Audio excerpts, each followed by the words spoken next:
দেশবাসী একটা চ্যালেঞ্জের মধ্যে আছে। পাকিস্তান গুপ্তচর গোষ্ঠী সন্ত্রাসী পাঠিয়ে আমাদের কাশ্মীরে দিনের পর দিন এরা হত্যালীলা করছে।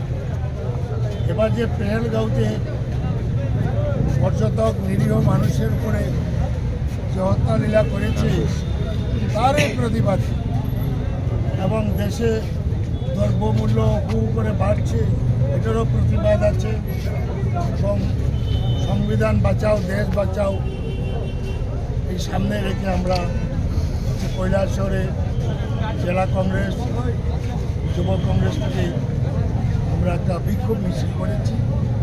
পেহেলগাঁওয়ে যারা এই দোষী তাদেরকে শনাক্ত করে দৃষ্টান্তমূলক শাস্তির ব্যবস্থা করতে হবে এবং আগামীকালও আমরা চিনিবাগানে উপজাতি সমাবেশ হবে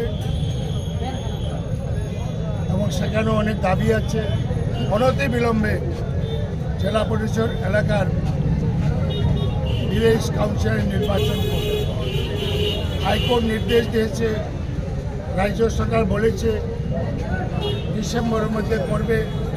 ডিসেম্বর তো চলে গেল এবং এটা আমরা এই দাবিতে কালকে আমরা সেখানে বিরাট একটা সমাবেশ করতে এবং আজকে এই মিছিলে যারা অংশগ্রহণ করেছে সবাইকে আমার ধন্যবাদ, শুভেচ্ছা জানাই।